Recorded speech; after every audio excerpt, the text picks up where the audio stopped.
It was only in February 2016 that the first ever meeting between the Pope and the Moscow Patriarch took place. It has become iconic, if only because the heads of two different currents that have been eternity in the past have finally met each other. And in this video we'll find out what is the fundamental difference between the Pope and the Orthodox Patriarch. To begin with, let's look at the basic concepts. The Pope is the head of the Catholic Church around the world, whose residence is in the Vatican. Orthodox Patriarch is the head of the local Orthodox Church, like the Georgian Orthodox Church or the newly minted Ukrainian one. At first glance, both titles are analog in different Christian movements. But this is not entirely true. They have significant differences in front of them. We will talk about them further.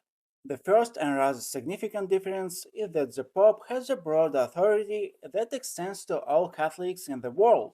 In fact, every Catholic church in the world is subordinate to the Pope. For Orthodox patriarchs, everything is different. Unlike the Pope, who is alone, there are many Orthodox patriarchs, each of whom has his own national or regional church. There are 10 generally recognized Orthodox patriarchs in the world. For example, the same Moscow's or Constantinople's one. Each of the patriarchs has its own parish and is independent of the others. The Orthodox Church is essentially decentralized and does not have a single head. Patriarchs of different churches are in equal position regardless of the number of parishioners or the coverage of territories. Moreover, the Orthodox Church has the possibility of being split up or renamed. This is how Ukrainian Orthodox Church appeared quite recently. The Pope is much more authoritative and infallible in the Catholic faith. The Pope has absolute power and moreover is considered infallible, the only true question of morality and faith. He is God's vicar on earth. As a rule, no one can doubt the words of the Pope. This played a special role in the Middle Ages, when popes were far from moral people.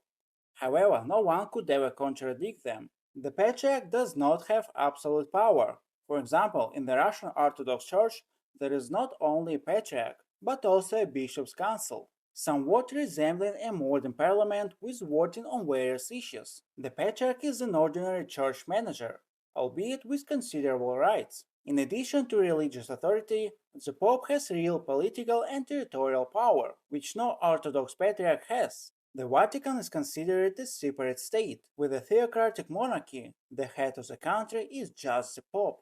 The Vatican has offices all over the world, plays a role in world politics, and only about 1,000 people live in it. In fact, the Vatican is a state serving the Holy See. As for the patriarchs, they do not have the same political power as the Pope, at least officially. As for Protestantism, because of its extreme fragmentation, the system is closer to orthodoxy. It's decentralized and its leaders do not have absolute power.